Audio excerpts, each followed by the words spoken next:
evening, everybody. Welcome to Atlantic Bushcraft Adventures. This is episode 133. Yeah, I know, I'm shocked as you guys are. But hey, stuff happens, right?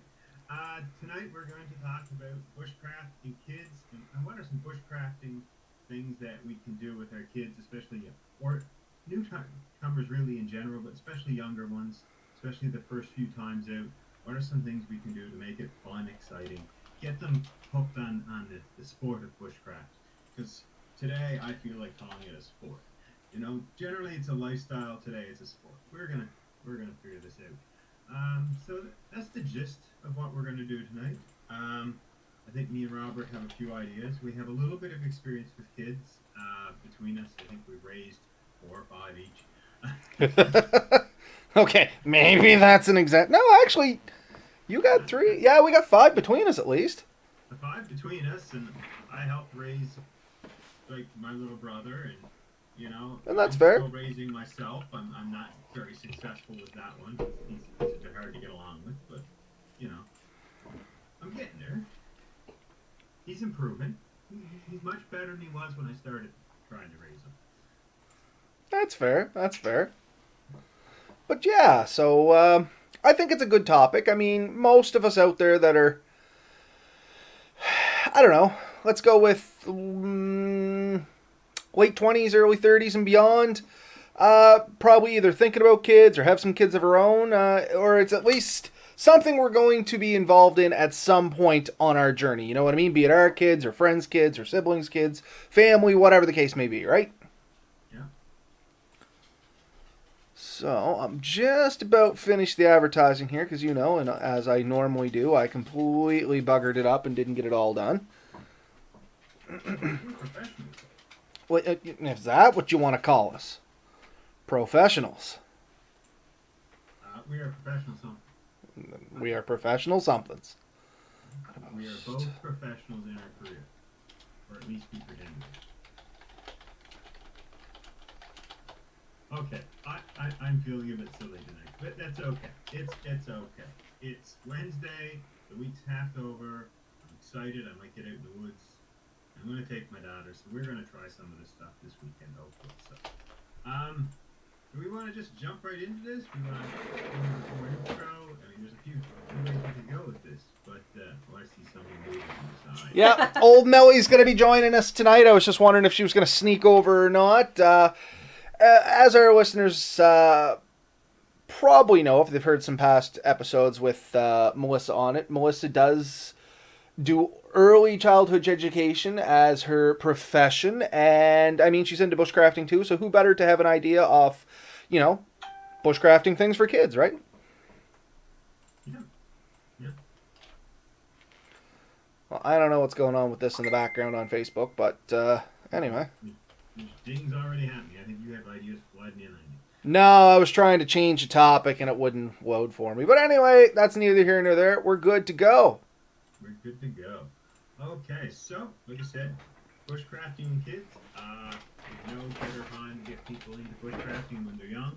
Catch them when they're young, right, Mel? Absolutely. I mean, I can't get over anymore, Mel. I'm not comfortable with you being that close. That's fine. With being that close to I don't know, man. She's...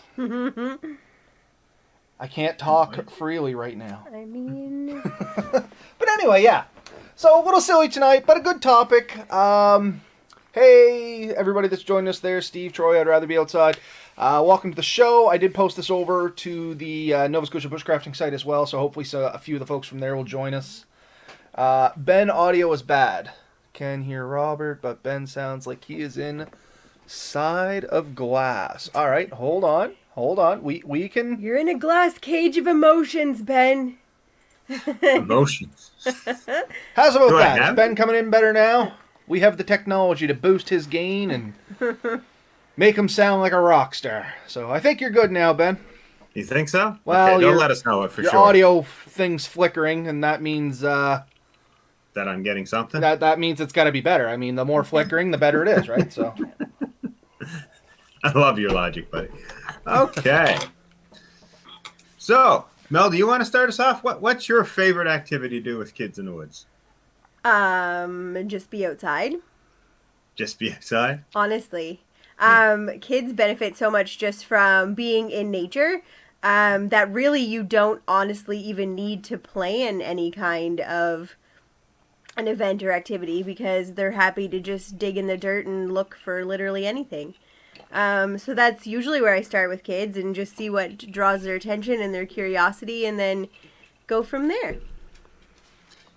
You're gonna Yeah, wander back I into can those? agree with that. Raising 3 daughters, oftentimes you let them go and they'll do all kinds of fun and interesting and wonderful things. So, yeah, trying to force them to do something, they kind of get bored of it more often than not, in my experience. So, I definitely can see where you're saying that. Yeah. And I think that's the thing. Everything we're going to talk about tonight is going to be ideas, suggestions, and stuff like that. But I do believe that is the key point that both of you just made, is if you have to force them to do something, they're not going to enjoy it. So it's got to be one of those things. They're going to have to be wanting to do this a little bit. They're going to have a little interest in it. It's perfectly fine to offer to take them out, but if they're dead against it, like, oh, I don't like the woods, it's probably going to be a tough sell. So you kind of got to get them into the woodsy feeling before you ever get them out there if they've never been out there before. Like I said, it's one of those things, especially for people coming from like towns and cities and, more urban areas than being out in the country. Like Ben and I both we have woods around us, you know what I mean? So it's pretty easy for Lily or your girls to go outside and be around trees. But the reality is there's lots of people that enjoy bushcrafting that live in cities and stuff, and their kids, aside from being in a park and things like that, they may not see a lot of wilderness. This may be their first experience getting into the wilderness. So why don't we talk about some of the things we can do to maybe sell them on the idea of even getting out there before they start? I would back it up one step and agree with Steve McDonald over here in the comments because he said what I was about to say, which is that the younger you start, the easier it is. So if you are kind of always providing your children with the opportunity to be outside in nature, ideally once a day, even if that is, just a walk down the sidewalk in a city or an urban center, you still have the opportunity to find a dandelion growing in a crack, and that kind of things, watch the birds, see clouds. All of those things will build a foundation so that you're ready to kind of do those more adventuring things. Like Robert said, my background is in early childhood education. I've been doing it for 15 years. So I've been taking children as young as 6 weeks old into nature on a daily basis every day. And there's kind of a theoretical component to that, which is that we call it adventure play. And it's kind of the building block to bushcraft for children. So before you get out there doing all the fun things you guys are going to talk about later, like feather sticking and, those first fire builds you do and, tracking and different things that you can do at that age, you kind of have to have that background piece, which is just offering your children adventure play in their daily lives, no matter what it looks like, no matter where you live. The concept kind of covers children exploring and testing their capacities, managing risk, and growing in their capacity, resourcefulness, and resilience. It builds their imaginative skills and their creativity. And it also invites an element of risk to their play, which can be very understated, but is very, very important. So if you allow your children to take risks at that really prime developmental age, from, really birth until like 5, 6, 7, you're going to see a child who's willing to take risk as they grow older and be a lot more willing to engage in those kinds of activities. And that's fair. That's what I'm here for, just to give you the background so you guys can fly with it. I see you have notes. That is I do. That is a 4-letter word around these neck of the woods. I know, like I'm it's sorry. actually 5. But Hey, I got no. I You're the only one without notes. I don't think. No, that's a lie. I've had notes a couple times, but I very rarely have notes, as most people can tell. I fly from the seat of my pants. I sit down, I jot my notes up before, and then I just wing it. But no, that's something you said there that I was going to talk about later, but we might as well talk about it now. You're like play with risk. Right. I think, like I said, I was going to mention that later, but I do think that's a key element, is allowing our kids to take some risks. I mean, mediated and understandable risks, of course. I'm not going to let them play by a cliff edge and be like, oh, you fall off, that's your deal. Well, that's one of them. Oh, okay. Well, anyway, I'm not going to do quite. that, and I'm not suggesting anybody out there goes and plays around cliffs. But I mean, with reasonable risk, there's reasonable rewards. In my opinion, maybe I'm wrong on this, Mel. You'd know more about this, but if they have some sort of a risk, and they get past that risk, or they overcome the risk and, you know, the complication and stuff, then I think the reward is that much more for them to get a fundamental interest. The reward is that they build their own self-assurance and self-confidence and their own idea of their own capabilities, so that they're willing to take the next step. They know they've tried something that's risky. They know that they got through it with, you know, some direction and some guidance, and then they take that experience and it builds on their own self-confidence to say, you know what, I did this risky thing. Maybe mom or dad helped me. Maybe my teacher helped me. Maybe my big sister helped me. But I did it and I was okay. I listened, I followed the instructions, and I was okay. So if I do this thing that, you know, they're saying that I am capable of doing, then I do it and I'm okay. And then maybe I can do this other thing, and I can do this other thing, and I can do this other thing, and I can go on a 3-day hiking adventure. You know, it builds. So you really have to start very, very, very small, and that's where you'll see your rewards. And I'm thinking about that. I'm just thinking of some of the risks I allowed my kids to take. And at a very young age, they were given small kayaks to go with. So we give them a paddle and a kayak and go play, you know. And yeah, they were in water that was over their head, but they had a life jacket. If they fell off, it's not a big deal. I've definitely dropped 6-month-old kids into the water by accident, and then they were okay. So, like, risks, right? Yeah. First years had water. So again, I'll throw in a tiny little bit of theoretical for you, and we have identified that there are 6 main play elements of risk for children in early developmental stages, and I'll tell you what they are so you can use them later. One is play that is rough and tumble. So that's just that really physical play where you're not afraid to get dirty, you're not afraid to roll on something, you're not afraid to, you know, get down and dirty. So just as you mentioned them, something like that might be like going for a hike, just hiking through natural trails and stuff like walking, that. Yeah. Being rough and tumble, you know what I mean? Natural trails, they have that chance of you potentially might trip and fall and scrape your knees.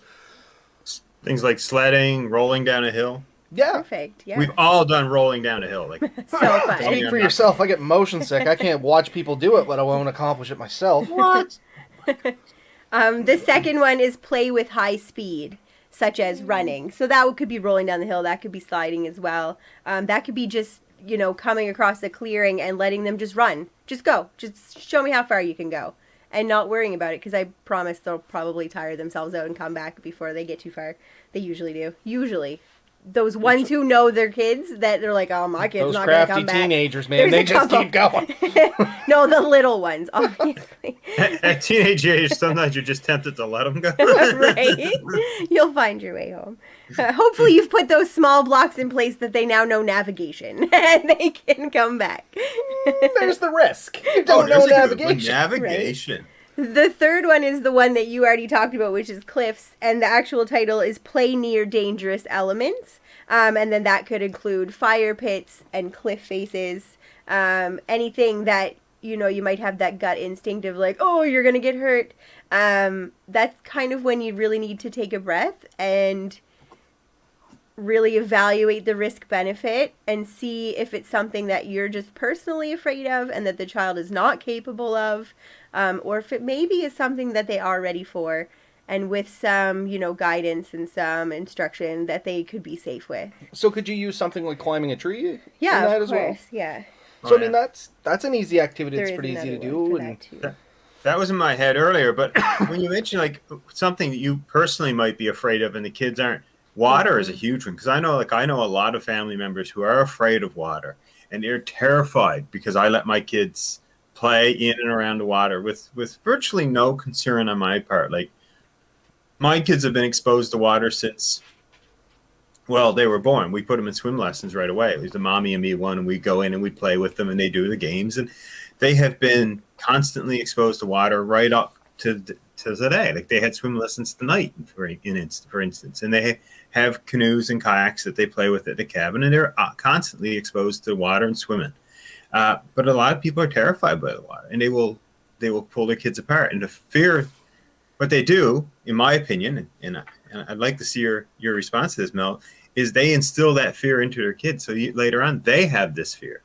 And so it's really important, if you have a fear, to not let your kids realize it, so that they don't end up with that same fear. And funny enough, drawing from Melissa's career here, not giving any locations, but in her career, as I've been around her and watching the kids that she interacts with, and when the parents come to pick them up and stuff like that, you can sometimes kind of see that if they're, what's it called, helicopter parenting or something like that. Anyway, where they're, like, oh, no, don't do that, you're going to get hurt. Well, then that really, and sometimes it's nothing. Mm-hmm. I'm trying to think if, like I said, I don't want to give any too specifics because I don't want to drag anything it's important to recognize that, every family is different and every family draws their fears from a different place. So you never want to tell them they're wrong. They're entitled to their fear or to their belief for their children's capabilities. But it's more important to just kind of show them, well, you know what, he did do this and he actually did it really well. I didn't have any concerns. He was steady, he was capable, he paid attention. So you know what, maybe give that a try at home, maybe on a smaller scale. See how you feel about it. Come back, tell me how it went. So there is some guidance sometimes with families. But to your point, Ben, the biggest one I see, and the one that I've personally had to fight down the most as an educator, is a fear of bugs.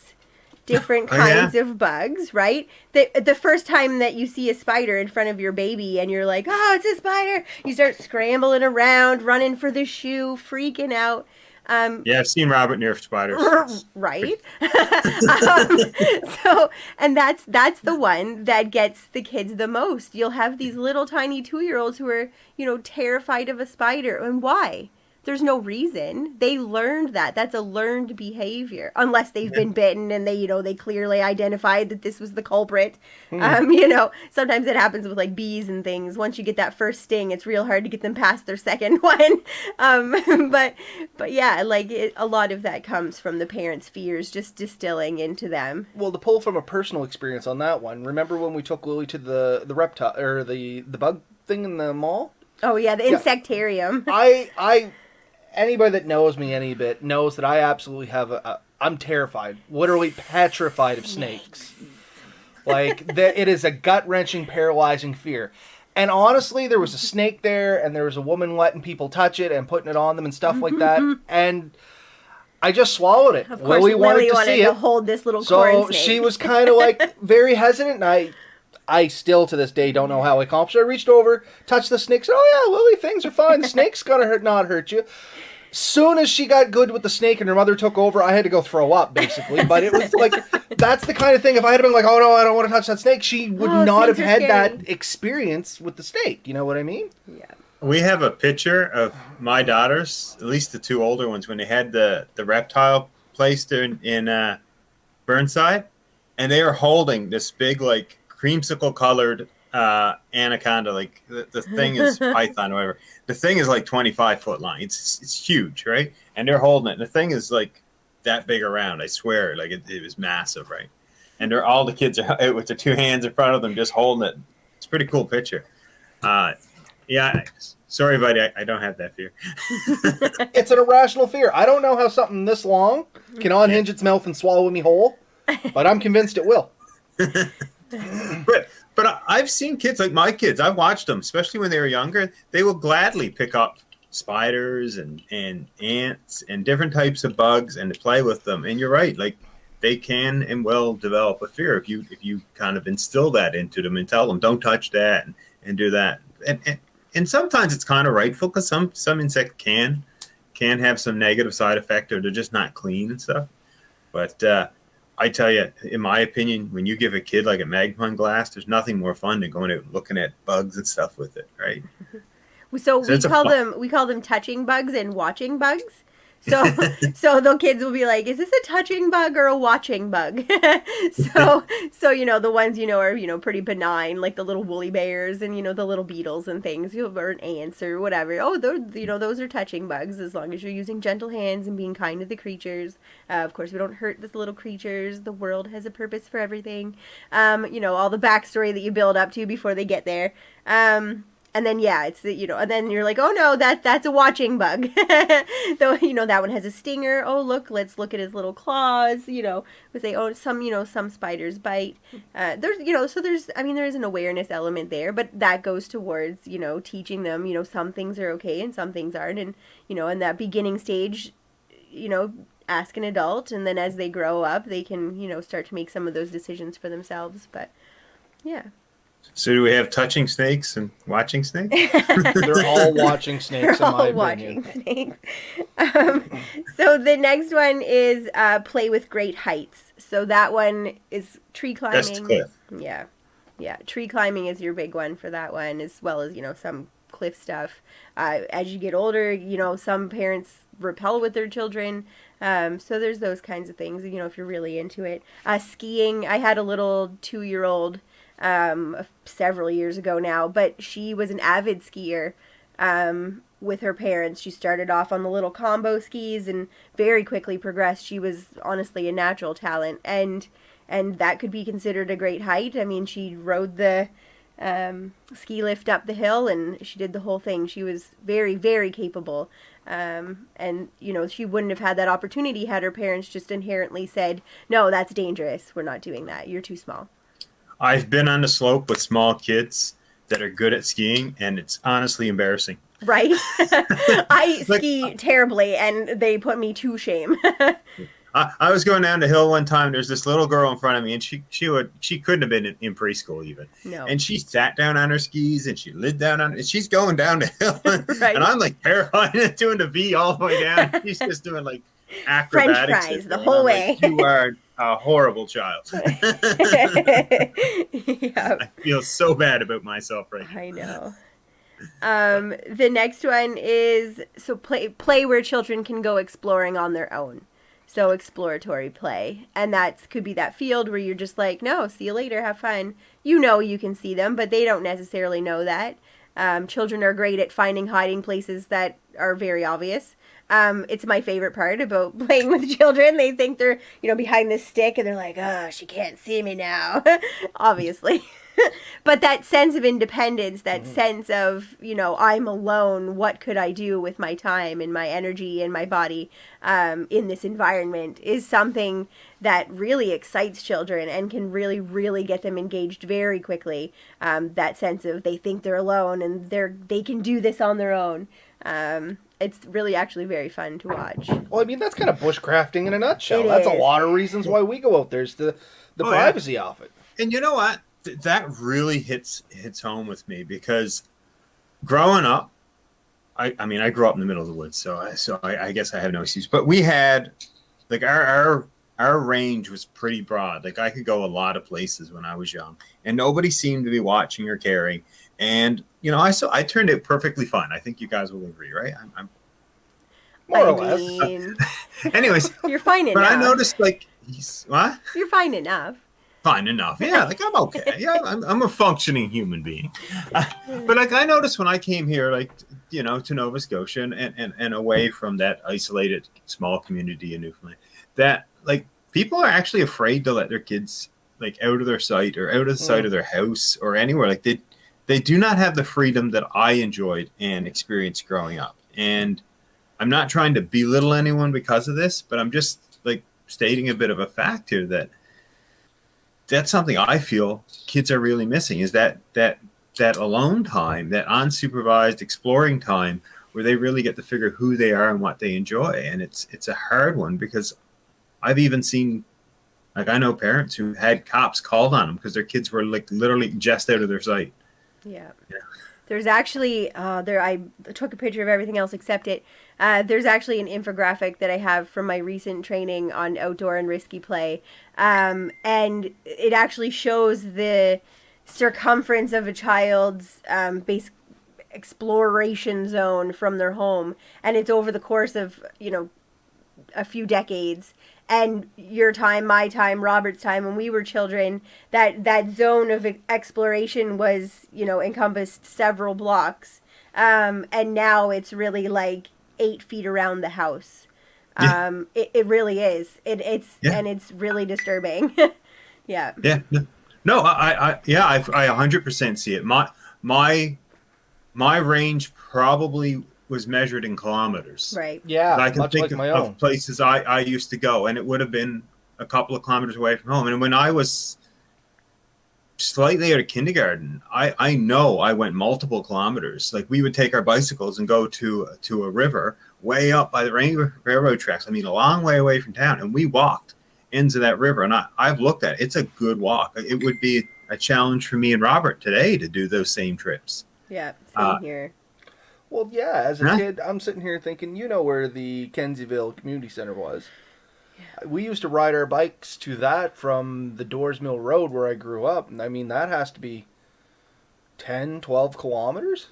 You know what I mean? And I might not been as young as Ben there, but I mean, not far off, maybe 6 or 7. There'd be 3 or 4 of us go, and that was your day trip. You know what I mean? There was a store up there. You'd buy some penny candy, and things would be great. We definitely biked, say, 2 or 3 kilometers anyways, but then the distances we covered on the river would be another 2 or 3 at that. Like, and we were fine. Like, I really think we're capable of so much more than we give ourselves credit for, and I think we limit ourselves as a people, as a species, by thinking that we're not, and we teach our kids that they aren't capable of it, so they don't do it, and it's much more challenging later when you get old and try to do it. Yeah. So. And it is a good time, very, very slowly, especially in Canada, for early childhood and that nature and importance of being outside. We're slowly, the research is finally really picking up and directing programming to be outside. Like, for example, our pre-primary programs right now are pretty much mandated to spend 40% of their day outside. Could it be 100%? Yes. But 40% is reasonable, and it's a lot more than it used to be in recent years. And a lot of the programs are slowly starting to develop and get the kids outside, get them back in nature, get them back doing things that they really should be doing, to actually build their skills and development in the way that it really needs to be done. And that's the reason why, is because we're seeing the kids now that just are not going anywhere. They're not having those experiences. Their development is essentially stunted in a lot of ways. Yeah. So my youngest daughter did go into the pre-primary program here in Nova Scotia, and I personally, and we heard a lot of negative things before it started. Like, there was people trying to terrify us of it, and we were like, no, we're definitely, we're on board with it, and we were pleasantly surprised, and I had good expectations with how much time they spent outside, and they sent pictures to us, like, fairly regularly, of the things they're doing, and they were making homes for insects and stuff, and they were out just building little like pyramids for the insects and stuff, and it was just amazing. But it's all good skills that they can translate to off into bushcraft. Like, I mean, building homes for insects, you can translate that to shelter building. It's direct correlation. Yeah, like you said, it's all those little blocks, and if they're in place, if they happen when they should developmentally, you'll see those gains as they age into bushcraft skills. So we're at skill little 5. Yeah, the sixth. So the sixth one I left for 6th because I figured it'd be a good one for you guys to build after I was gone, and it's the play with dangerous tools. So that's the hammers, the saws, the knives. It's letting your children wield machetes in the woods for good. not in Halloween for evil. But yeah, so those are the ones, and that's probably the one piece that you do see still kind of lagging behind, especially in a lot of really regulated programs for early childhood, is actually handing the child the knife and letting them cut up their own apple instead of doing it for them. It's something we know we should do. It's probably the hardest one for adults to let go of. But I mean, sorry, go ahead, Jen. I was just going to say, from your standpoint as an early childhood educator, that's a real big leap for you guys to take, to be able to be like, well, here is a knife. You know what I mean? I can see that.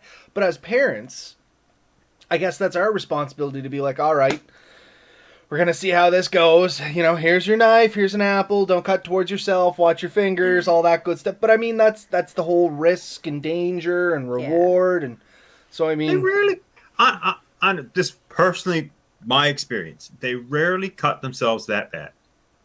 Yeah.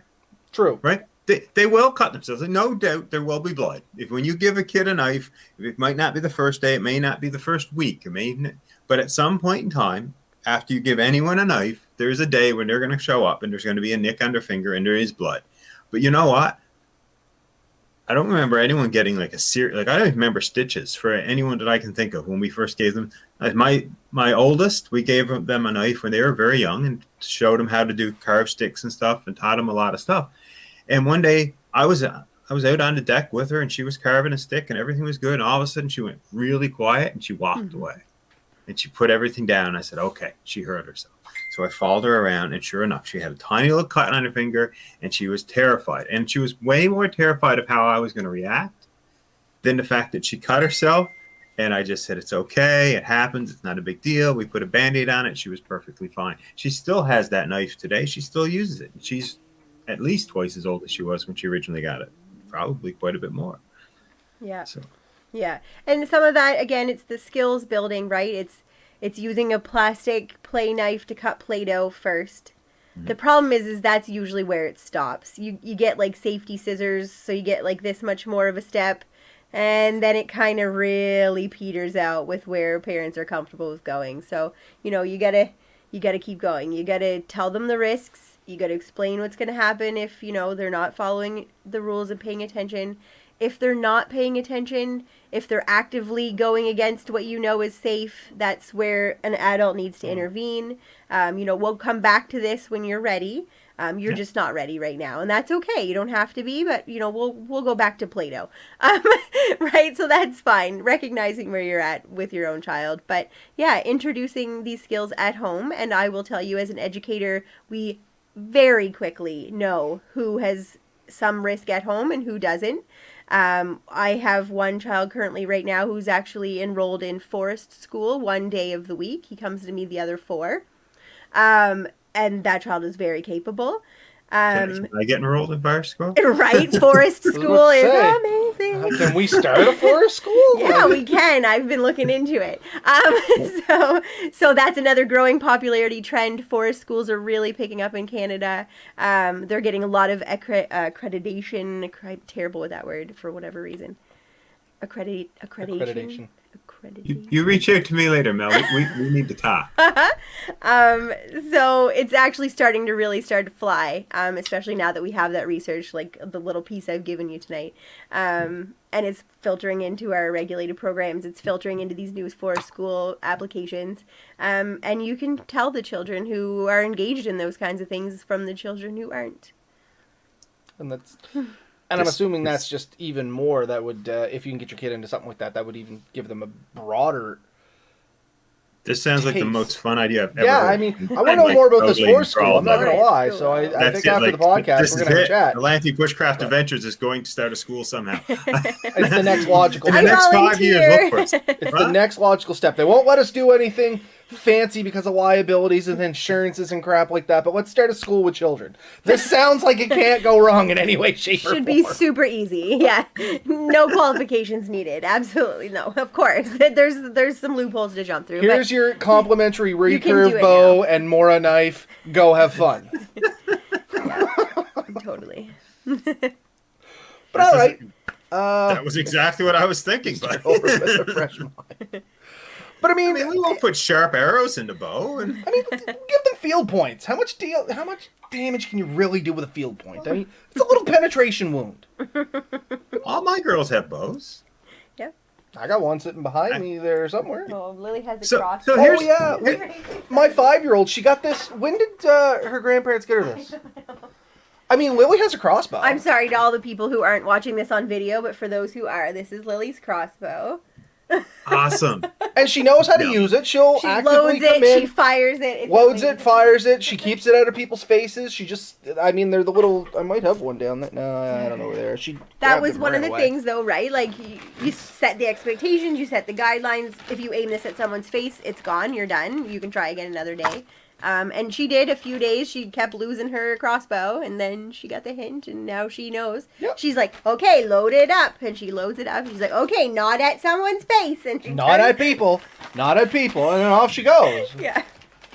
So yeah, I mean, we were going down to Notchucks there in Lance for a while. And they did, I think one night, it was Thursday nights or something. You could go down and they opened up the gun range for bows, and we would go down and practice. It was a lot of fun.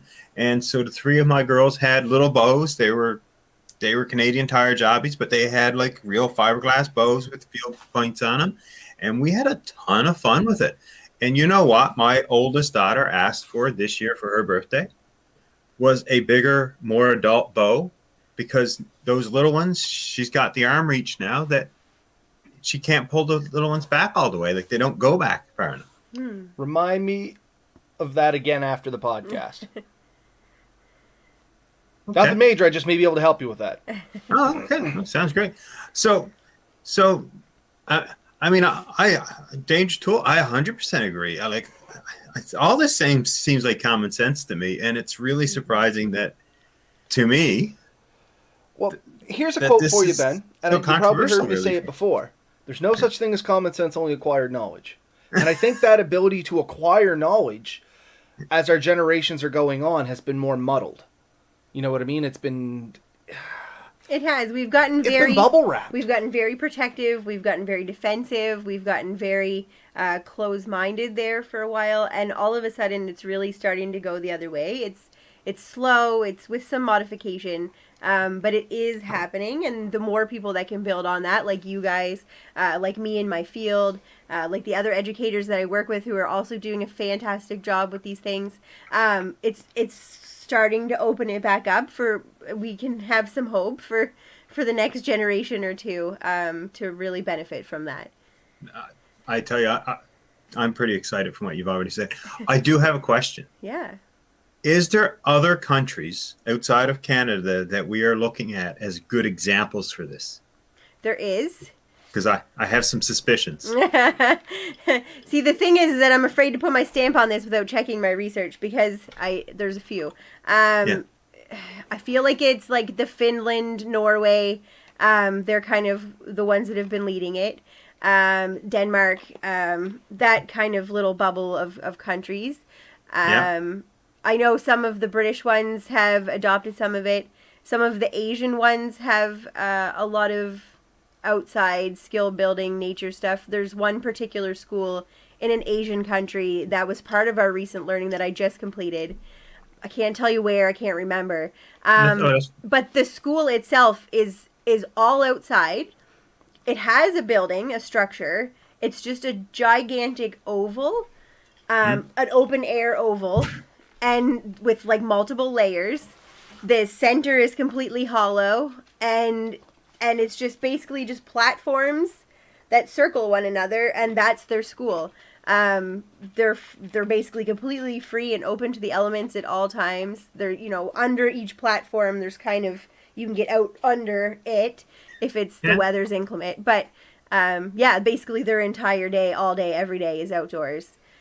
For a lot of this risky play stuff that we're basing our research on now in Canada, that's that kind of Denmark, Norway, that kind of area for the most part. Finland, a lot of it's coming from there. And that honestly, I'll get back to you with the actual research. I'll go look. But I mean, we can always add notes to right? I'll go check it again. But that was my suspicion. I mean, I follow a lot of the bushcraft stuff, and I see where it really seems to be centered, and where there seems to be a lot of excitement and stuff, and it does seem to be those same countries. So Switzerland, it's kind of, huh? Switzerland is another one. I Yeah, think they're coming to mind. I was going to say that's the one I fully expected. Yeah. And that's cool. That's very, very neat. You've definitely brought a ton here. I hope you stick around for a bit longer, because this could be interesting. Well, I know you guys are probably thinking, I mean, it's easy to come into this topic with like, oh, here's 10,000 activities that you can do outside with children. You can make collages, you can make feather sticks. And we're going to get to that. Bug That'll hunt. be the tail end. But the science behind it is actually kind of like it's the groundwork. It is. You need to know how things work before you can implement them. We're going to run long on this one already. I'm sorry. It's fine. No. I do have a quote for you, which was what I was going to leave you with, but I'll hover around if you have questions. So my quote that I had, again, for my recent professional development on the subject, if you will, is curiosity dimmed is a future denied. Our potential, emotional, social, physical, and cognitive is expressed through the quantity and quality of our experiences. And less curious children will make fewer new friends, join fewer groups, read fewer books, and take fewer hikes. There you go. That's just so sad. I know. But it's true. It's very true. Yeah. Yeah. No. That's exciting because it really tells us that we're on the right path. This outdoor play that we crave as adults, we crave as kids too, and it means so much to us to have it. And a lot of for some generations, I think a lot of kids have almost been denied that. So that's pretty deep. Like you got a lot deeper than I expected us to go there, Mel. But I'm excited for it. It's really cool. Yeah, it is obviously kind of that perfect joining of my two kind of real passions in life, which is children and bushcraft. So whenever I have a chance to be on any kind of these learnings, I obviously am front row center and take as much from it as I can and implement it as well as I can in the programs that I'm involved in.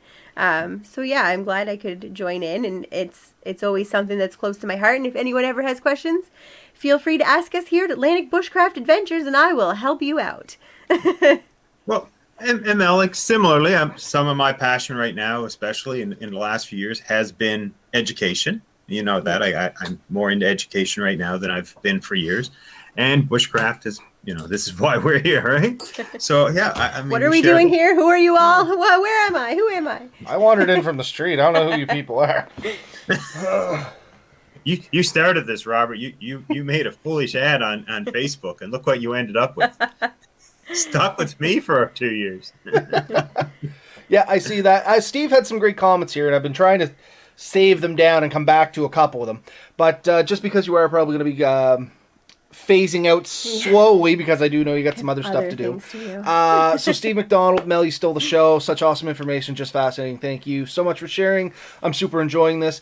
And that's the thing. It was a great opportunity to bring Melissa in. She does know her stuff. I mean, not just because she's my wife, but Melissa does know her stuff when it comes to ECEing. You've been doing this for 15 some odd years, something like that. 15 some odd. 15 plus years. 100%. She owns her own business in early childhood education. She's taught at several different locations. She's currently substituting for pre-primary around the Pictou County area. I mean, you have a broad spectrum to draw from, and it's nice because that does give you an insight that potentially Ben and I won't have because, I mean, we're limited to basically our own kids and their friends, you know what I mean? Like, Ben has his 3 girls, their friends and stuff like that. I got Lily and her friends and Christiane and crap like that, but I mean, it's not the same base to draw from. You don't get to see the differences. Yeah, you take from your own experiences then and your kind of your family's history and, I did this as a kid, I want to do this with you, and we take that and then we combine it with a bunch of research and we say, well, this is what's developmentally appropriate for children. Let's go give it a try. So yeah, we have fun doing it every day. I do it 12 hours a day, every single day, and I love it. So yeah. All right. I'll be around. Have fun, boys. She'll just be within earshot if anybody does have a question and wants to ask her. But I do know you have some other stuff to do there, hun. So thank you for joining us. Much appreciated as always. Hopefully we'll get you back in here and we'll pick your brain on some more stuff at some other time. So one of the first things I wanted to bring up, and now that she's gone, I will bring it up. And this hits a lot of these points. When you mentioned this, the first thing that came in my mind was shelter building. And it's because kids love to build forts. She's over there doing a victory dance. I'm telling the world. Right? But they do. Kids love to do, forts. I mean, that was the thing I built as kids. So... And making it a game for them, the easiest, quickest, bushcraft activity that's really fun for kids is building a shelter. Because anytime, like I said, they can hide, they can play, they can search and look for things. They hit a lot of these things trying to build a little shelter. And you don't have to be deep woods to do something like that. That's as simple as you can go out in your backyard, find some sticks, give them a tarp, and let them go wild.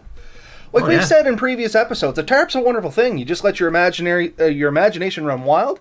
Think of a child's imagination. They can think outside the box so much further than us as adults. We tend to close our minds in, even though we may be creative people. But children, it's like they're having unlimited creativity to them. So just give them a tarp and a few sticks, and you'll be surprised what they come up with. There'll be stuff that they'll do that you'll be like, holy crap, that's actually a great idea. I'm going to remember that. And other things you can do. Steve had one here. I'm kind of looping back to you there, Steve. Sorry, I did not miss this. I was just coming back to it. He said picking night crawlers as a kid. I mean, that's a simple activity, but that gets you outside. It gives you a goal. You're dealing with, the creepy crawlies, if you will. It's giving you that independence. Like, oh, look, I actually did this. I accomplished this. I can remember the first time I pulled a night crawler out of the ground after probably like missing 10, 12, breaking a couple, and then you get that first successful night crawler and you're like, holy crap, I actually managed to do this. And I was only a kid when I did it too. I don't know about your area, Ben, but around here it's fairly popular. Kids pick night crawlers and sell them at the start of fishing season. You get like $3 or $4 a dozen or something like that, but it's always been kind of or maybe I just see it because I notice it more, or maybe it's not that big a thing, but I see a lot of it here around this area. I'm trying to think, I guess I don't really want to say names, but I know several places you'll see like night crawlers for sale, and there's a child attached to it.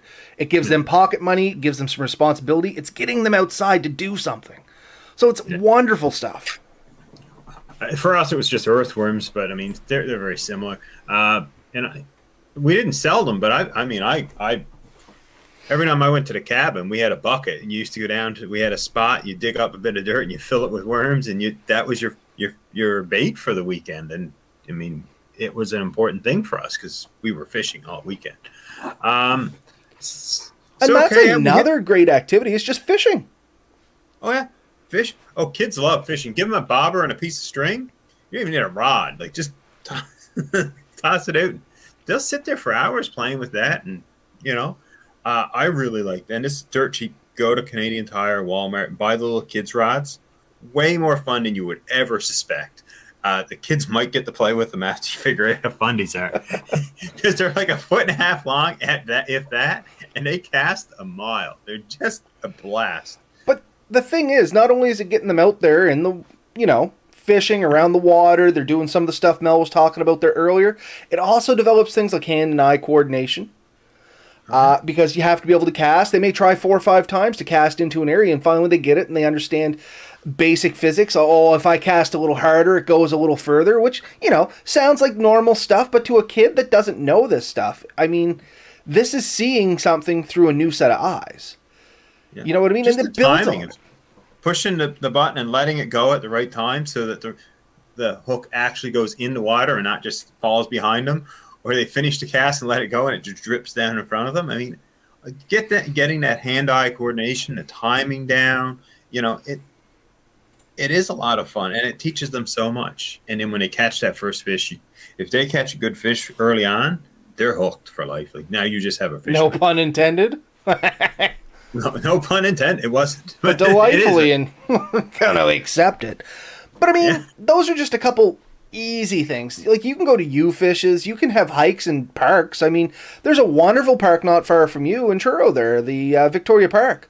Wonderful park with great trails, some groomed.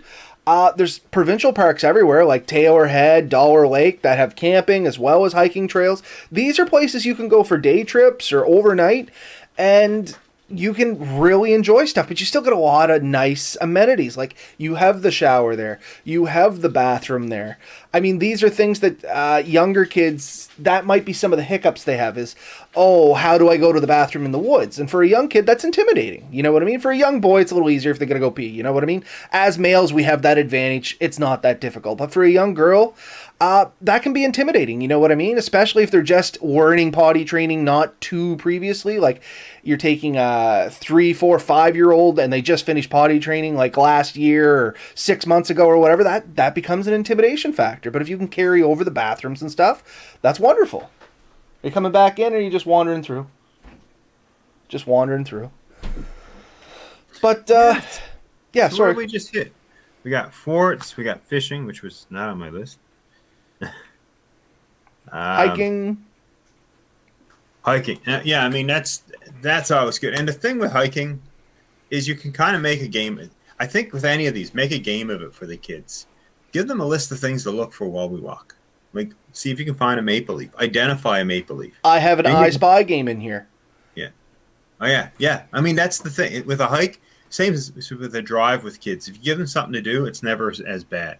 So list 5 things you want them to find and give them points, or give them a treat when they find these things. You know, find an animal track, find a certain type of leaf, find an acorn, find a piece of quartz. And, you know, you're teaching them so much, because now they're identifying minerals, they're identifying trees, they're identifying animal tracks. They can, you know, it means that stuff that a lot of adults miss, they're already learning at a very young age. And it means that the world seems so much brighter and real, in my opinion. I mean, this is all my opinion, to them. Like, when they go in the woods, they see more because they know more. And even though it's your opinion, like you said there, Ben, I think, well, I mean, our podcasts are just that. They're mine and Ben's opinion. I mean, we've said that multiple times. But it's very true. I mean, anything you can teach them, they may not need it right then and there, but it's something they carry with them for the rest of their life. We've said it on the channel previously. Knowledge is a very light thing to store and carry around with you. Something my dad used to do to me when I was piling pulp as a younger kid was tree identification. You know what I mean? Like, we'd be piling, and I always used to ask, oh, what tree is that? What tree is that? So it just kind of became the, okay, well, this is how you kind of identify it. Well, it started off easy. This is a hardwood, that's a softwood. Oh, well, how do you tell the difference? Well, softwoods have needles. They produce sap year-round. You know, like, there's always sap flowing. They generally don't lose their needles, except for, you know, and then you can get into some of the complications later on as things like that. But, you know, like hardwoods, they've smooth bark generally, and broad leaves, blah, blah, blah, blah, blah. And then as you get into it and the child gets older, they catch on more. Well, you can be like, well, that's a birch tree. That's a maple tree. And then as they progress again, you can be like, well, that's a white maple. That's a red maple, which is actually a subgenre of another tree, and we only really use it here in Atlantic Canada. But anyway, that's a whole other story. But like, that's a tiger maple, or that's a rock maple. And you can use your local terms for stuff, because that's generally where they're going to use this stuff, you know what I mean? And then if they take an interest in it, you can develop it out even further. Like, you don't have to jump in with a 5-year-old being like, oh yeah, that's a mountain elm. That's approximately 7 years old, blah, blah, blah. Like, you're overloading them with information. So pick your audience, give them the appropriate amount of information, and find a way to keep it fun. When we were doing Softwoods, something that I taught Mel, and she still uses as an adult, and I still use as an adult, is, oh, that's a pine tree, but what kind of pine is it? Is it a red or a white pine? How do you know? How many needles does it have? Oh, it's got 3 needles. Well, how many letters are in red? Red pine, 3 letters, 3 needles, it's a red pine. If it's a white pine, it's got 5 needle clusters, 5 letters in the word white. You know, there's easy things like that you can use. And it you know, it's kind of goofy, but it makes you remember it. Well, you know what I mean? Whatever it's works, right? If it works, it's not silly. Exactly. I don't think the word is silly, but that's what we're going with. I'm good with that. Yeah. But no, you know, that's very true. And, you know, as they learn to identify a tree, you can eventually tell them what some of the uses might be, like birch, you know, the simple ones. Birch, great for fire starting, like, you know, birch bark, things like that. The other really fun one is, along the same lines, is I got food gathering, like picking blueberries, picking raspberries, picking blackberries, cranberries or partridge berries, things like that. I mean, there's so much out there. And you definitely want to start with the really simple, easy ones and get them started. But once you get them started, I mean, I picked blueberries at a very young age, right? You take them to a blueberry patch, show them what a blueberry is, and kids will go for hours. Hours doing that. Something I regularly do now is when me and the girls are out walking around, if I see tea berries or service berries, I guess they're known as, or blueberries or something like that, if we're walking along, I'll pick something, throw a few in my mouth, and look at Lily, here, you want to try one? And you kind of get that glance of, well, what the hell is that? And you're like, oh, no, it's edible. You eat one, and they're good with that after that. Or, you know, they wait and see what your face is. Because sometimes you get, you know, not the sweetest stuff. But that's the other thing. If you are going to try and give your kids stuff like that, for your own benefit, learn to identify what the sweetest variety of anything you're going to give them is. If it's going to be a raspberry, don't let it be half green and hard. Like, it's going to be a full, nice, ripe, flavorful berry, because that'll be their memory off it until they produce more memories. You know what I mean? That first memory is kind of key, in my opinion. Once again, don't get me wrong, maybe Mel can say more on this some other time, but the first memory to me is very important, because until they got a plethora to pull from, they always go back to that first memory of what something should be. And if it's a bad experience, that's what they remember the whole time. But if it's a good experience, that's what they draw from. Yeah. No, for sure. So, yeah. I'm just reading a comment here from Steve. Once paid a 10-year-old, this was 15 years ago, $20 to write a 4-page essay on the type of clouds, how they form, and what they mean. She wanted money, and she learned something. And that's not a bad idea either, you know what I mean? She wanted money. And I mean, it's really not that hard, especially with today's day and age, especially if your kid is a techie nut. You know what I mean? They love being on their phones. Put it to good use. Prime thing. See if you can identify, you know, 10 different types of clouds that we have here in Nova Scotia, like cumulus nimbus or cumulus stratus or, you know, whatever. And the list goes on, as you know, though if anybody notices, that's about the only two I can remember right now. But no, there's other ones. But I mean, you can even tell them like about the different, you know, the stratosphere, the troposphere. You can do that whatever you want depending on the age of the child. Because if that was, they were 10 years old at that time, their ability to think and research is going to be much higher than it would be for like my kid Lily, who's 5 years old. You know what I mean? For her, I might just be like, oh, draw me some clouds. What do you think this cloud means? Because she can kind of identify rain clouds now. You know what I mean?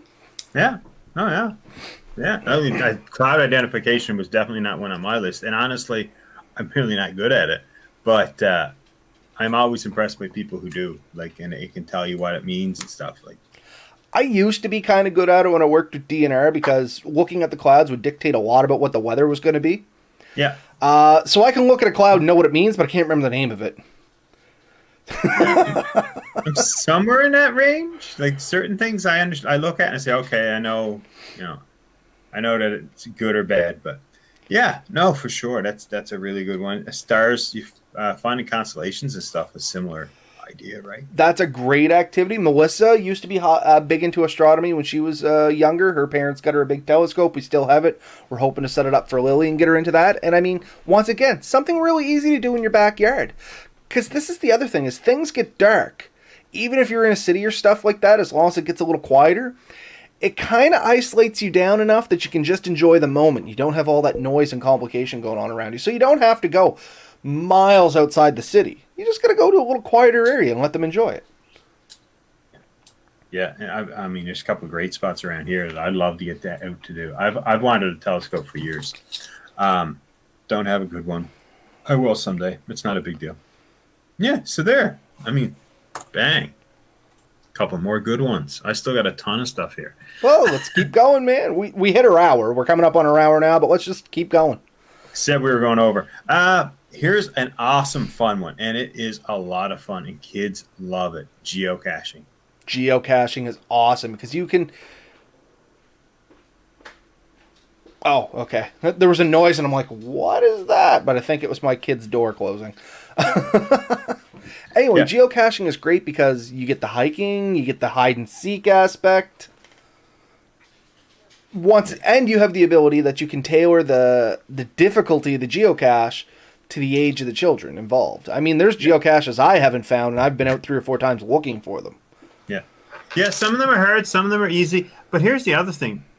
Most of them give a reward. Like, good point. When we did it... That's a good point. Right? When we did it, we had a little bag of trinkets we carried around, and we used to trade them out and stuff, and we had a ton of fun with it. And the kids would play with them for a while and put them in and trade them. And it makes it so exciting for kids. Like, you cannot imagine, if you haven't geocached with kids, you cannot imagine how quickly they basically fall in love with it, and they cannot get enough of it. So it is a great one. You want to get kids out exploring, hiking. You want to get them to do more distance and go in harder to get places. Tell them it's just geocache there. And honestly, there is. Anywhere you can think of, there's a geocache. I almost promise you. They're everywhere. I agree. So, hugely fun, easy, and it teaches them the skill to use the GPS. It teaches them navigation skills. It teaches them so much. It's amazing. When I first started getting into it, and I was in search and rescue, a lot of guys were making fun of it. Some of the old guys, oh yeah, look at these people, because we had a handful of geocachers getting lost back then, and they just thought it was a stupid sport. Now, almost all of them are into it, and they think it's great. So it took a while for some people to catch on, but geocaching, I think it hit its prime a few years ago, but it's still hugely popular. Mel and I did geocaching for a while. And then we had Lily, and we slowed down a little bit. But we'd like to get back into it now that Lily's getting old enough to get back and be a part of it. Travel a little bit further in, do a little walking on her own, and not have to carry it everywhere. My favorite GPS broke. I left the batteries in, and the batteries exploded. So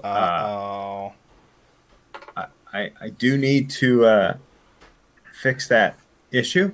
I'm honestly just thinking of buying a decent rugged phone, because honestly, every phone works pretty well as good as a GPS nowadays. So you just gave me the idea. I should probably change the batteries in my GPS because they've been in there for about 1.5 2 years now. Yeah. So we got clouding. Here's one that Mel might love to stick in here, but it's not my top list, but I'm just going through it in a random order now. So we've covered navigation, geocaching, rope making. Just gathering fibers and learning to make ropes. Always a little bit of fun, especially if you get to a point where you really can't be out doing much. Like you're out and it's a rainy day. If you've gathered a handful of pieces of grass or something, you can get them sitting there and just keep them entertained. Or when it's dark and you're sitting by the fire. Something I could arguably suggest to lead into that is a lot of kids like bracelet making. You know how I used to braid the friendship bracelets? That was huge when I was a kid. If you start them at that, then when they're in the woods, you can be like, oh, you remember how you like making those friendship bracelets? Well, here's how you make, rope while you're out in the woods, and you can make a bracelet now. Oh, yeah. Yeah. Yeah. Not just girls, but honestly, it's a great one for the girls because they tend to really love the jewelry and making things out of it. And my girls love to hang little things on their backpacks and stuff, so making a little rope toggle or something, it's just right up their alley. So and bracelets. We used to go to the dollar store. This is a neat one too. Just go to the dollar store. You can buy little kits for making the bracelets with paracord. Dirt cheap. Dollar store is a great place to pick up little things to make it fun. I mentioned earlier, just because I mentioned, get a magnifying glass. Just take a magnifying glass in the woods with you. And let them look at stuff up close. Oh, yeah. Just give a kid a magnifying glass and leave them alone. They will entertain themselves for hours, in my opinion. And that's very true. I mean, Mel has some for her school there, and the kids do grab and go with them. Oh, yeah. It's a lot of fun. Something I had here, Ben, is allow your kids to participate when you yourself are learning a new skill. And what I based that off was when I was learning to do a hand drill, Lily was quite often with me. And I mean, if she asked questions, I explained them as best I could. And she was always interested in what I was doing. And Melissa can attest to this. She'd be sitting there and she'd be having a stick and trying to rub it in her hands and participating along. And, you encourage them and let them go. And never try and get them discouraged is the thing. You know what I mean? And it really helps, once again, my opinion, if they see you struggling with something a little bit, that they realize it's okay to struggle. Like, it's not something you're going to learn instantaneously. It makes it okay for you to be able to learn and not just, I can do it. Yeah. Yeah. I think it's important for them to see that you're human and not all powerful, and that it's okay to struggle. It's okay to fail, but it's important to keep trying and learn and persevere. So it's a huge life lesson with that. So yeah, when you're learning new skills, I got bow and arrow. I think that falls in the same category. Like learning to hit a target takes some time and practice, and letting them see you practice and letting them try and teaching them stuff while you're doing it. Not only is it going to help them, but it's going to help you. Showing someone else how to do stuff, it really helps your own skill set. So. And for anybody out there, if they're, they don't want to go straight to a bow and arrow and stuff like that, I had it here, slingshot. It's another great way just to learn. It's the same skills as a bow and arrow, honestly. Oh yeah. But sometimes a little easier for people to get. I mean, you can buy a slingshot on Amazon for around $7, I think. A basic slingshot. You can buy a basic hunting slingshot, I think, from Walmart for around $34. And that comes with, I had one here, I just don't know where it's at. Comes with the slingshot, with a sight, some ammo. It's a pretty good setup, you know what I mean? Yeah. Oh yeah, slingshots are a barrel of fun. And you get the fishing ones and everything. Like there's so much you can do with those things. Yeah, bow, arrow, slingshots, anything where it's a bit of target practice. I mean, you can go out, take a tin can or whatever, sit up on a rock and just try to knock it off. And, you know, it's about it fun. I usually throw a slingshot actually in my camping gear when I go with people. And it's actually, I got camping gear set up a couple feet away because I'm getting ready. But I mean, once again, it's an activity that develops hand-eye coordination. There's a reward. If you hit the target, you get that, rush of adrenaline and the feeling of accomplishment. Is that the pocket shot? Pocket shot. Yep. Barrel fun. I know at least one listener's getting pretty excited now. So something like this usually comes with me. It means when things are getting boring or if anyone's sort of like not enjoying it, you pull this out and all of a sudden the mood changes. And I think when we were out, I pulled this out. We had fun. Yeah, we're shooting at limbs. Seeing if we could take a limb off a tree, I think. Yeah. And we just sat there and shot up and down the river and, nothing got hurt. We never shot at animals or anything. Don't think we're that type of people. But we had little competitions with each other, like I said, see who could hit the limb. And once again, good, healthy competition. That's not a bad thing to have with your kids. I mean, within good fun. You know what I mean? Don't make them overly competitive to the point where it might be crossing a line, if that makes any kind of sense. Because I do know that's always a risk potential out there as well. But as long as it's good, healthy fun, a little competition's perfectly fine. Yeah. But great thing. Not necessarily great for the youngest of the kids, but as they get slightly older, a ton of fun into that. And the only reason I say that about the younger kids is sometimes they really don't have the hand-eye coordination. You really have to watch them. Otherwise, they will definitely hit you. But on the same note as this, as a kid, you must remember getting the old... we used ash saplings here because they were the straightest without limbs, and you just make a little bow. I mean, it's not fancy, it's not curved like a bow. It's literally just a stick with a string on it that's slightly bent, and you jam another straight stick in it, and you launch the sucker. You know what I mean? And that's actually why that ended up on my list, because growing up, for us, it was alders. You get a nice alder, because you can get those pretty straight, and you put a nice curve into it, and, I mean, it was just a round stick. We didn't shape it at all. And it was, like you said, a smaller one. Yeah, sometimes we'd use, like, cattail. Mm-hmm. Because they're nice and straight. But, oh, man, we would shoot those for hours on end. And honestly, sometimes we shot each other. Well, this is the other thing. Keep in mind that sometimes teaching your kids these skills, they're going to show their friends as well. So always give them that talk of when and when is not appropriate. And I mean, honestly, you're still around to talk about it. It didn't go that terrible. Oh, man, we had no flights on them. We didn't sharpen the ends. And we really couldn't put any pressure in it. And they never shot straight, so they usually came at you sideways. It more or less clanked near your feet at best. But we played, it's not even appropriate to say. Yeah, I was about to say. I knew what you wanted to come out with there, and I was just going to be like, don't do it, Ben. Yeah. We played a lot with those because it was fun. It was simple. It was easy to do. And I think it gave us a ton of skills. It taught us how to do different cuts on the wood because we used to cut the notch in so the rope would stay in place. And, it really got us playing with our knives. It got playing with our skills. We didn't become great archers at it by any means. I mean, it was embarrassing, really.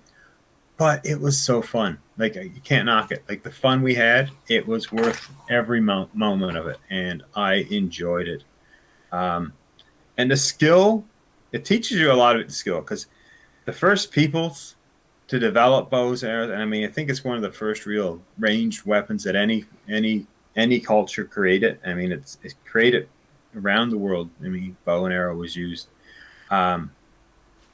it's just an awesome thing to play with, and kids just feel so in touch with nature when they learn something like that. And once again, you can even go, I don't know if it's more primitive, but at least taking a branch off. Atlas. I've never made one myself. It's still something I 100% want to try and go with. But Atlas, everybody tells me, and I'm inclined to believe them because I watched, once again, the very first Bushcraft gathering. Somebody made one out of 2 sticks. A stick with a hook on it and another stick that accepted the hook. And you can make an Atlas. And that's a pretty cool thing once you get into it. You know what I mean? Or a sling and a rock. Once again, that's a great skill, maybe for the older kids, you know what I mean? Because you don't want them to wrap the rock around the back of their head or something. But still, these are good things you can show. Very, very little resources required to do it, but something they can practice for the rest of their lives if they choose to do so. Actually, you mentioned it. The other one is the slingshot that's not like the rubber sling, but the pouch on the end of a string, and you sling it, let it go. Yeah. There was a guy at the first Bushcraft, he had one, and he was talking about it, and he kept it in his pocket. Like he said, everywhere he went, he used to practice with it. And he used to, when he was hiking, he used to just use it and shoot at signs and stuff. Like he shouldn't, but he did. And, he taught me a bit about it. And, such a simple, quick thing, and it rolls up and fits in your shirt pocket. Like you can put it anywhere. So it's, yeah. Well, I'm pretty much to the end of my list. What else you got there, Ben? Fire lay. Fire lays, great thing. Just proper fire building.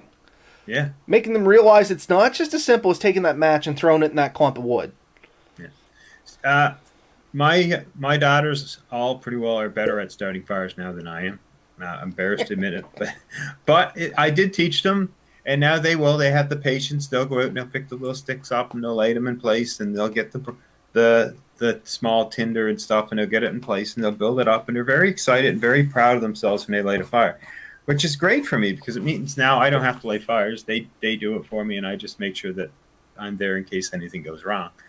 So kids love it. Like they do love, they'll go around and they'll pick up stuff and they'll ask you, does this burn? And you say, well, try it. And they get to learn, like, what does burn, what doesn't, what works, what doesn't, why would we do things one way? It's just a ton of fun for them. And then you tell them if they get a good fire going, they're getting s'mores that night. Boom. Like, once again, reward, right? Oh, yeah. And it's not bribery. Anybody that's out there listening, oh, no, you're just bribing your kids. It's not bribery. I mean, maybe in the basic sense, I guess, maybe a little bit. But you're not treating it like bribery. Oh, if you do that, I'll give you this. It's like, if we get it going, we can have this. You know what I mean? It's a reward for the task at hand. Yep. It's related to it. And honestly, when they get these things and they get rewards for things, oftentimes just doing the task itself is reward, and many times it's reward enough for them. But you've reinforced that with a little bit extra, that encouragement for you, where you show pride and happiness with them. They're just usually so much more excited to do it again. Exactly. And it's just here, related to fire, one of my favorite activities, and I'm still like the first one to do it, a wiener stick. Roasting stick. Yeah. Dead simple. Easiest thing in the world to teach anyone. Although I know a few people that say they don't know how to do it. But yeah, find a straight stick, cut it, sharpen one end, stick a wiener on it. She can't make a... Melissa? Could you make a wiener roasting stick if you had to? Yes. Why? I mean, I make you do it. There we go. And I bought one of those. I'll come in. Just so you know. I legitimately bought one of those extendable 4-stage little prong sticks at the dollar store, specifically so I wouldn't have to make my own. Oh, yeah? I just love doing it. But you know what? The odd time, especially softwood forests, because I don't like a softwood stick for roasting. They're just never right. That's what I'm saying. It's not that I don't know how to do it. It's not that I don't want to do it. It's not that I can't do it. It's that they're just never what I want them to be. I'm really picky about how my hot dog is mounted, and it's just never right. Okay, fair enough. I just thought you'd have some input on this one, so good enough. I'll just stick to my metal job. I will carry it. I'm over it. And you do. To your credit, you do. It's in your pack all the time. I think we cover that on the ones that we did, where it's like the specialty things you carried just for the sake of... What's your favorite item? And yours was your wiener roasting thing. It wasn't, but it should have been. If we could go back, it would have made the list. But I mean, prime example there, even if your kids don't make the wiener roasting stick or anything like that, just allowing them to do a wiener roast. You know what I mean? Oh, yeah. Yeah. But it's for tools that they can make, because we talk about like spoons and stuff, and that's on my list. Like, we can teach them to carve a spoon, but that's a more advanced skill. Like, that's a skill that even adults struggle with. But they can start learning those early. But the very first quick, easy tool you can snap out, wiener roasting stick. I just had one addition here as far as fire goes. We didn't really touch on it. I love bringing children to fire. We touched on it. I'm sure you did. I probably missed it. The only thing I wanted to add, and maybe you already said it, was that the first concern of every parent is they're gonna burn themselves.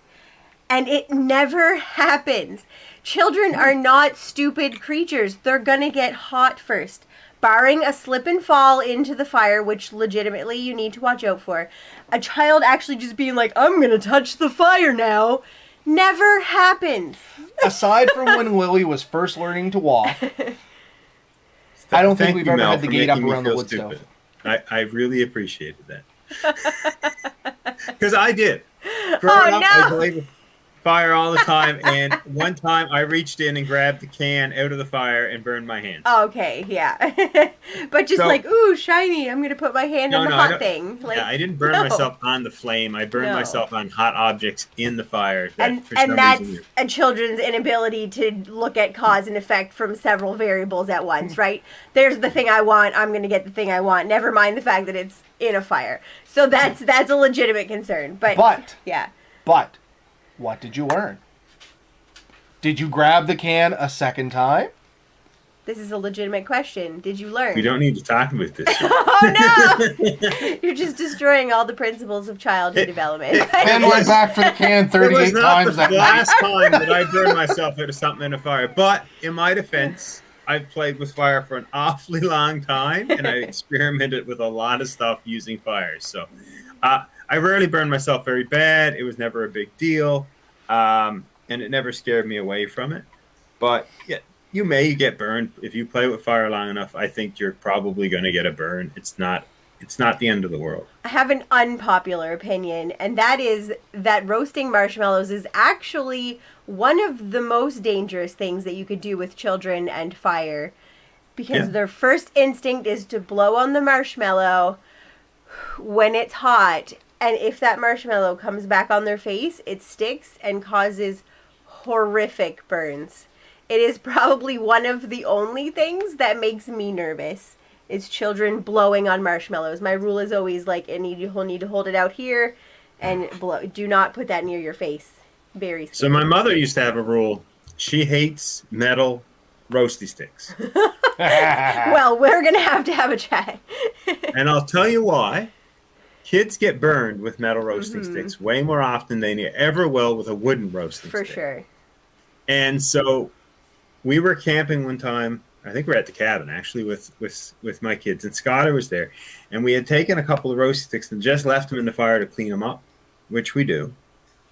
And when we took them out and we were getting ready to hand them out, and she's like, oh, roasty stick. And she went out and she went and grabbed right on the fork that was like, no.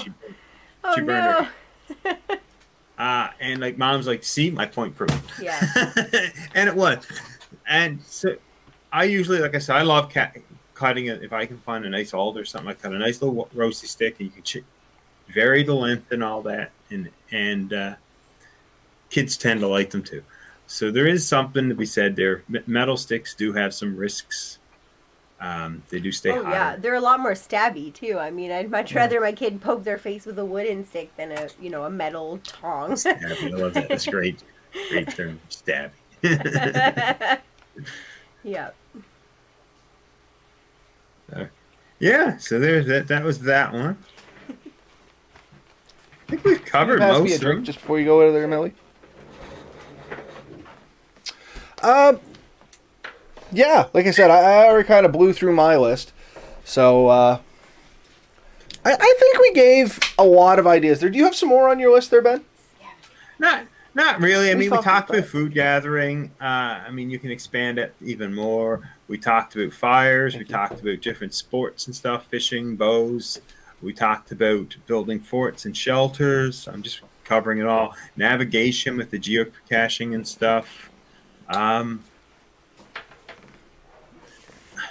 mean, all of it really in the end, getting them out there, letting them have fun, letting them enjoy themselves.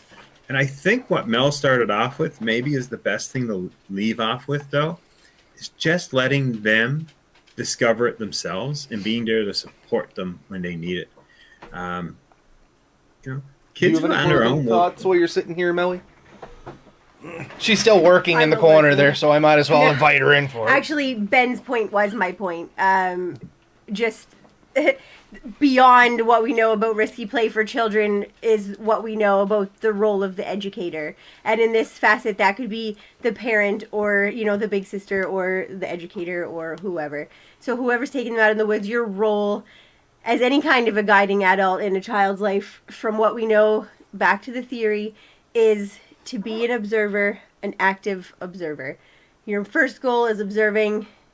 Well, your first goal is safety, let's be real.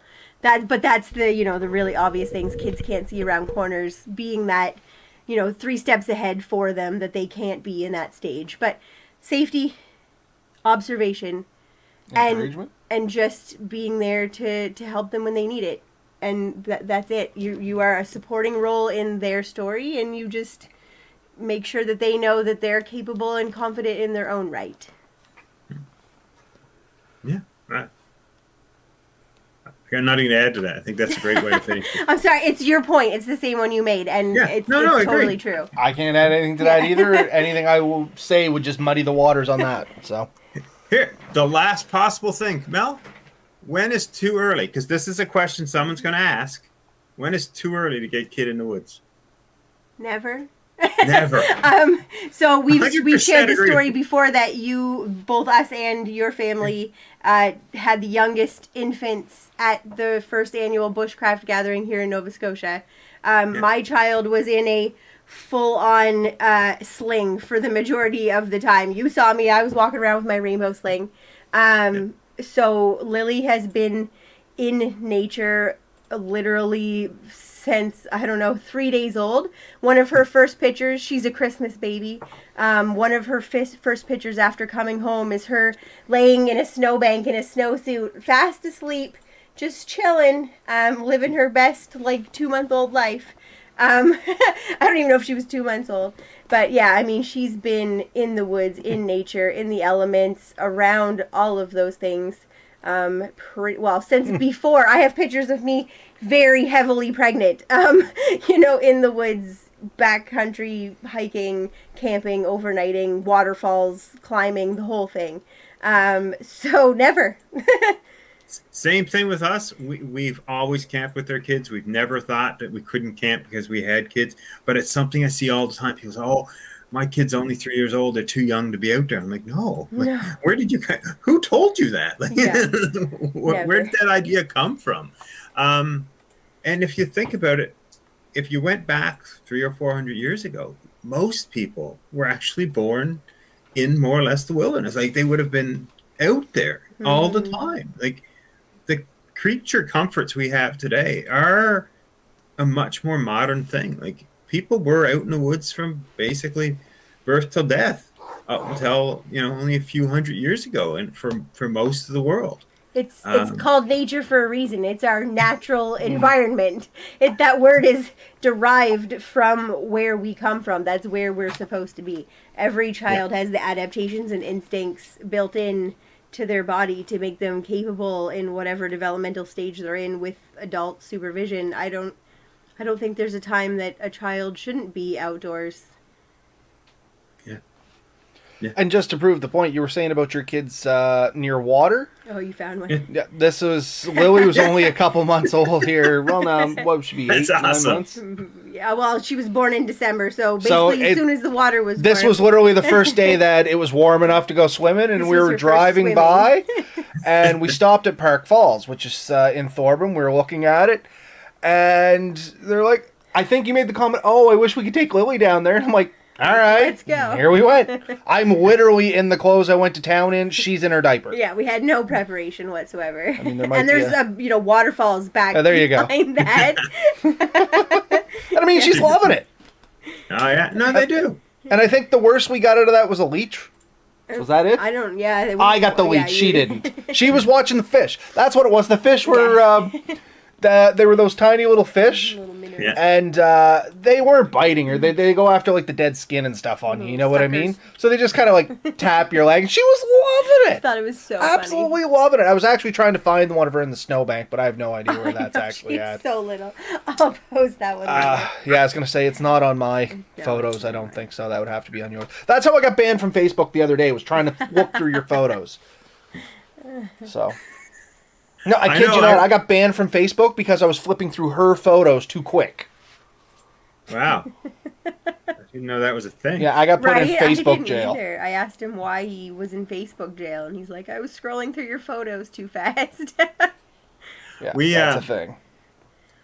I know we were at the cabin, and this was the first year we had Kenzie, our youngest one. And This was January. I said I dropped her in the water. Well, like, we were in the canoe, and she was up front. She could barely stand, but she was reaching over the side, just playing in the water. She loved it. She had a life jacket on, and I'm paddling away. And next thing you know, splouge as she goes in. I just I didn't even like hesitate. I just put my hand in, grabbed the back of her life jacket, and put her down between my legs, and kept on paddling. I mean, that's all you gotta do. Once again, don't make a big deal. If something negative happens, you know what I mean? They fell in the water. Don't be like, oh my God, are you okay? You just grab them. Yep, you're good. Get back at her. That's what I tell Willie all the time. It's not like, oh my God, are you okay? I just go, as long as I know it's not life-threatening and she's not, really hurt. It's just, nope, you're fine. Let's keep going. And you leave it at that. Or at least that's what I do. It's not that I'm not caring and I don't show sympathy. I just go, are you all right? Yep. Okay, good. Let's get out of here. You know what I mean? It's letting the child have their own reaction. That's what it's called. Like when they slip and fall and bang and the adult is the first one to respond. That's the part we have to stop doing. We have to let the children have their reaction and then respond to that. So that's where that comes in. I wanted to say something to that, and you kind of hit on it. It's how many times you watch a kid fall and look at their parent and see them try to figure out how they're supposed to react. And so many parents are so quick to jump up like, oh my goodness, are you okay? And then they cry. Yeah. They were not going to cry. They were going to get it back up and play until you did that to them. My favorite thing to do is if a child just eats it in front of me, I'll just turn around and look the other way. I've had student teachers training under me horrified. Like just be like, "Oh my goodness, Johnny just fell. Aren't you watching this? Aren't you helping him?" And I'm like, "I'm aware that he fell. I'm waiting for his reaction."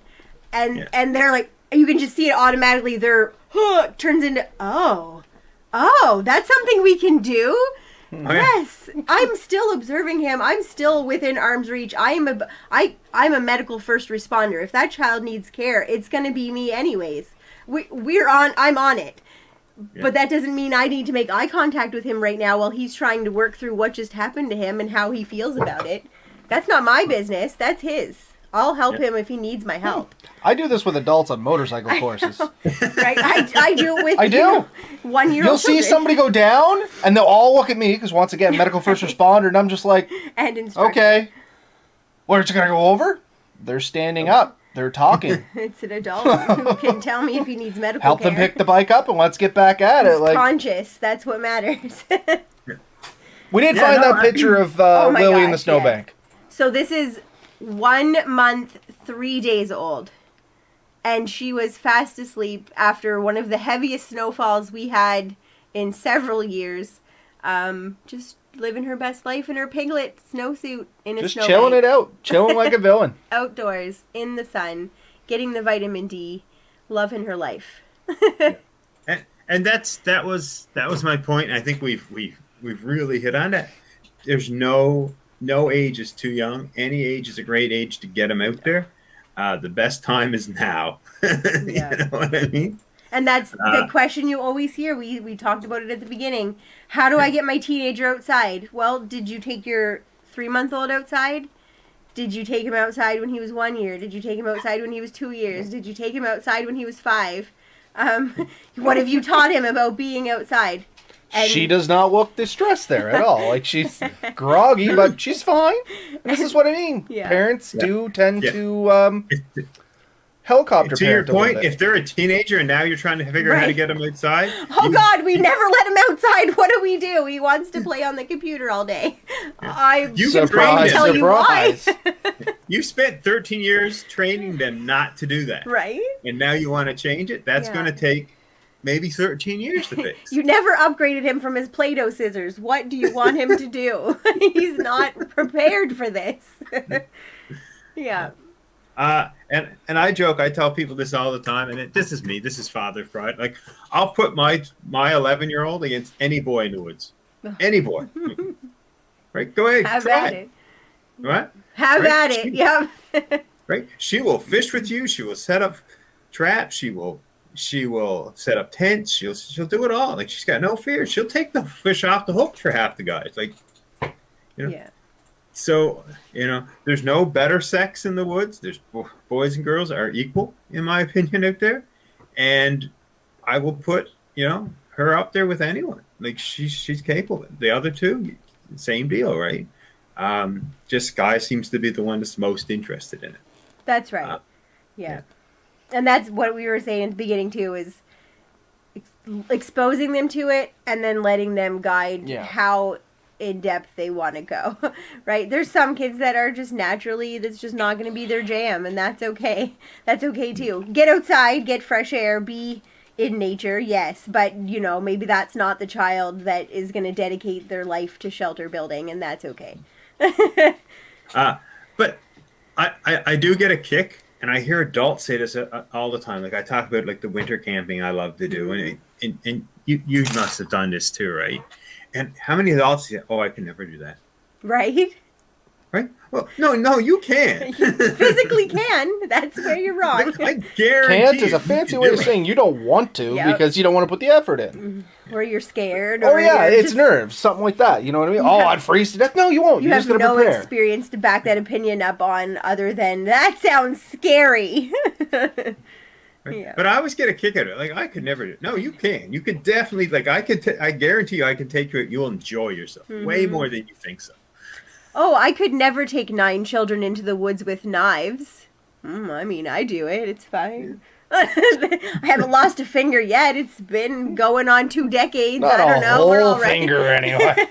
We're all right. Everyone's fine. I have all my fingers. Not as long as they. This one's just longer than those ones. Yeah. Thumbs up.